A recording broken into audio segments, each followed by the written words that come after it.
Right. Ready for some fun? Who's ready for fun? All right, art for inspiration. We're going to check this out. Legacy of Superman, number one. All right, remember purchasing this?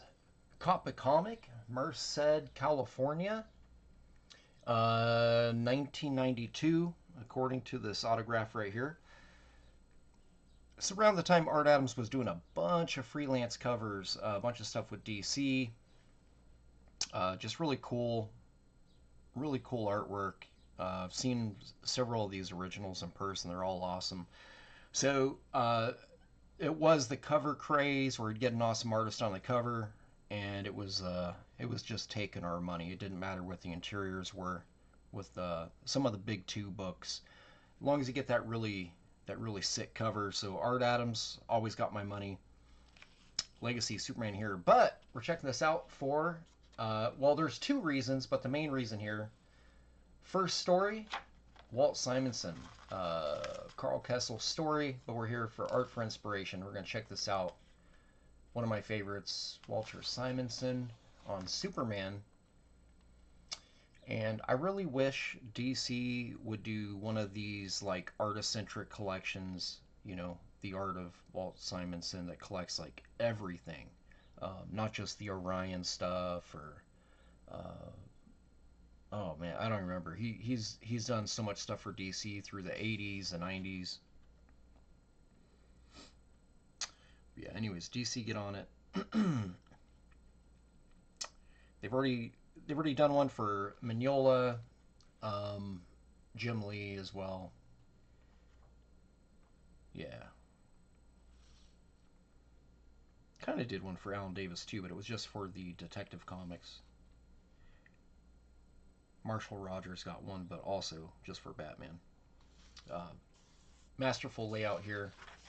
I'm running the clock right now. This is a very short number of pages, and then we'll get to the second reason why we're looking at this. Second reason does not get top billing in the description, but you'll get to see by the end of the video. So yeah, this is just really fun. Cool layouts. I think this was like right before he started working on the Orion run of books that went like what, 3 years, something like that. New Gods, Orion.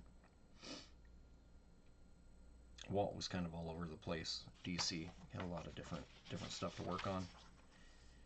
Good problem to have, being in demand.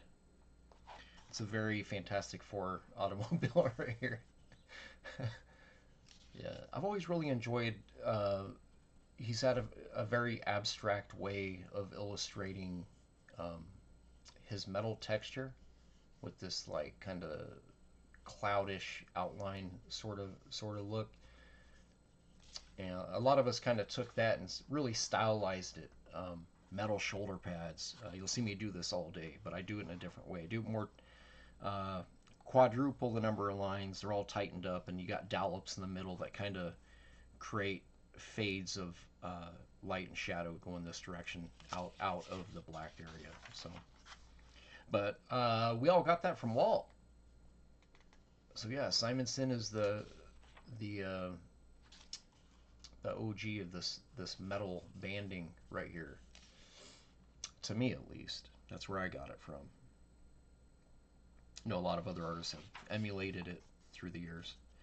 So that's it right there, right? So that's me running the clock.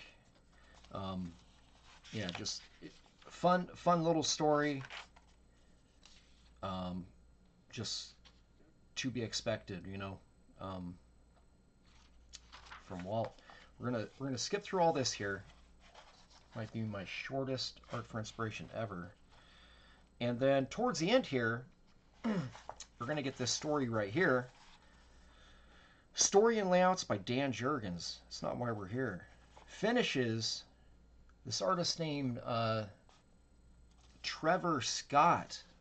Trevor Scott. So this right here precedes. This might actually be the work that were the samples that possibly got him hired at Wildstorm. You'll know Trevor Scott as the inker of Scott Clark on Stormwatch and Later on, became like the full-time artist on Death Blow, things like that. But anyways, when you look at this here, this work specifically right here on the body and the rendering, the metal, it screams Image Comics.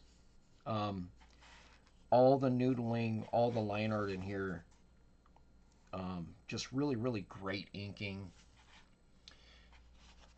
and these fades and effects in here. He was working very small, the same way that Travis Charest would do back in the day, where you'd almost noodle it to the point where it was almost you'd have to really stare close at the printed book to see the work that they did.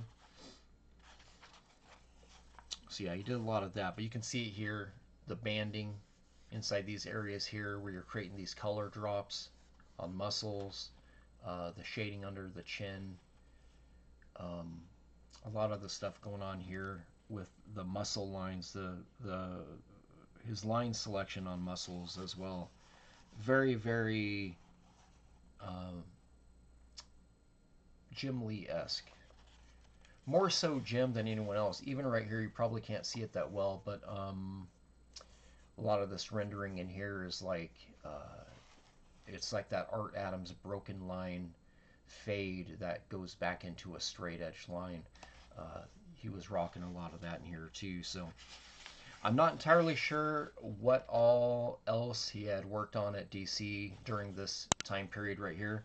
Um, I think a lot of people out there probably believe like, oh, maybe he started getting work from like uh, the Wildstorm talent search and all that. And a lot of the artists ended up over there, artist inkers. Uh, Richard Bennett's one of them. Trevor Scott obviously is one of them. They're all people who are already getting mainstream work. They weren't just like somebody found through the talent search. They just didn't really get a whole lot of exposure because they were doing things like this, backup stories, and just working over artists who don't really lend the artistic style to the best of their ability. So it's a really cool. That is a super Jim Lee shot right here. This one too. So yeah, you can really see the aim of his artwork of what he was doing. The thick to thins of all these, and yeah, I highly recommend if you're into like looking up early work of any of those the '90s artists and all that. This is a really cool book to check out because of this right here. Legacy of Superman 1. It feels like an annual, but I think it's just a 64-page one shot. And yeah, this is the end of it right here. But yeah, again, it's interesting to see.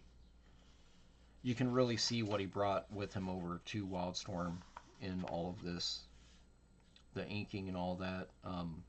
These outlines are incredible. Yeah, yeah. So this might have, like I say, the black and whites to this might have actually been uh, possibly what got him on the radar over there at Wildstorm. I don't know. I'm just making up stories. Um, yeah.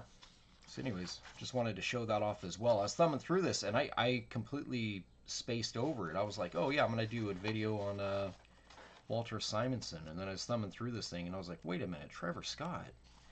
That's wild. I got a few other videos. I think I actually point out Matthew Banning, aka Bat, uh, Marvel inker, before you guys knew it, when he was just going by Matt Banning. So yeah, maybe I'll throw those in the description of those uh, those look ats on these art for inspiration. All right, guys, thanks for checking this out. Kept it right under 10 minutes. All right, peace out.